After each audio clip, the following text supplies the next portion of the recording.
Hello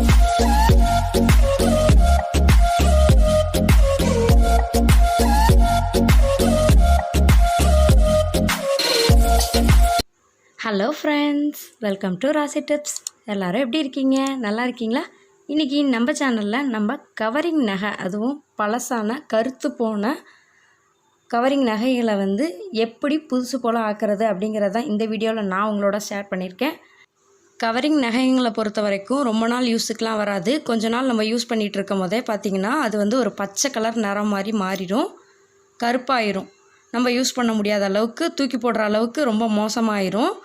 ஆனால் covering நகையை பொறுத்த வரைக்கும் நம்ம ஒரு டைம் யூஸ் பண்ணிட்டோன்னா அதை எடுத்து வைக்கும் போது அதில் இருக்கிற ஈரத்தெல்லாம் நல்லா ஒரு காட்டன் டிஷ்யூ வச்சு நல்லா தொடச்சிட்டு அதுக்கப்புறமா அதை ஸ்டோர் பண்ணி வச்சிங்கன்னா ஓரளவுக்கு கருத்து போகாமல் ரொம்ப சூப்பராக ஸ்டோர் பண்ணலாம்.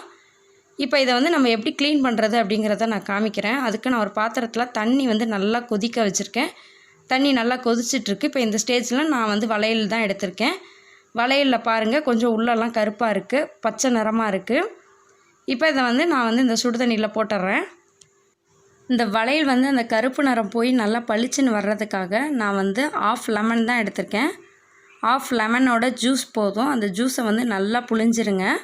உங்கள்கிட்ட லெமன் இல்லாட்டி வினிகர் இருந்தால் கூட நீங்கள் சேர்த்துக்கலாம். வினிகர் அல்லது லெமன் ஜூஸ் ஏதாவது ஒன்று சேர்த்துக்கோங்க. சேர்த்துட்டு லெமன் ஜூஸ் க்ளீனிங்க்கு ரொம்பவே ஹெல்ப் பண்ணும். நல்லா எப்பேற்பட்ட கரையாக இருந்தாலும் அந்த கரையை பளிச்சுன்னு ஆக்கிறதுக்கு ரொம்பவே ஹெல்ப் பண்ணும்.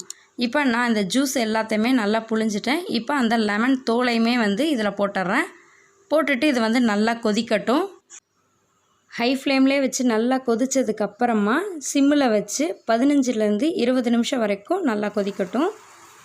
இப்போ நான் தோடு நெக்லஸ் வச்சுருக்கேன், அதையும் இதை சேர்த்துட்றேன். ஆரம்பத்திலே சேர்த்துட்டாலும் பிரச்சனை இல்லை.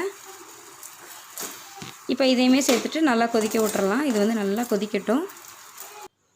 20 நிமிஷம் நல்லா கொதிச்சிருச்சு. இந்த ஸ்டேஜில் நம்ம அடுப்பை ஆஃப் பண்ணிவிட்டு இதை அப்படியே ஆற வச்சுருங்க. ஓரளவுக்கு வெது வெதுப்பாக ஆறட்டும். அது வரைக்கும் நல்லா ஆற வச்சிடலாம்.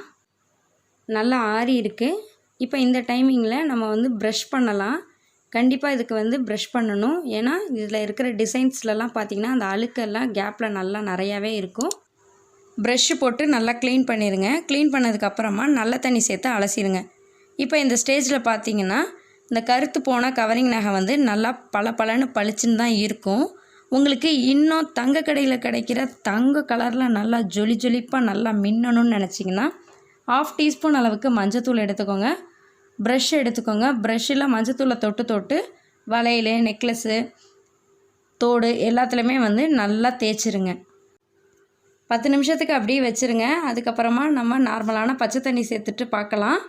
எப்படி பளிச்சுன்னு இருக்குது பாருங்களேன். கருத்து போன நல்ல பழைய நகையாக இருந்தாலும் சரி, நீங்கள் யூஸ் பண்ணாத நகையாக இருந்தாலும் சரி, இந்த மெத்தடில் நீங்கள் யூஸ் பண்ணிங்கன்னா கடையில் கிடக்கிற தங்க நகை கூட தோற்று போயிடும். அந்த அளவுக்கு பளபளன்னு நல்லா மின்னு நல்லா மின்னுது. இந்த டிப்ஸ் உங்கள் எல்லாருக்கும் ரொம்பவே யூஸ்ஃபுல்லாக இருக்கும்னு நினைக்கிறேன். இந்த வீடியோ பிடிச்சிருந்துச்சுன்னா லைக் பண்ணிவிட்டு உங்கள் ஃப்ரெண்ட்ஸ், ஃபேமிலி, ரிலேட்டிவ்ஸ் எல்லாருக்கும் ஷேர் பண்ணுங்கள். தேங்க்யூ ஃபார் வாட்சிங். Thank you, friends.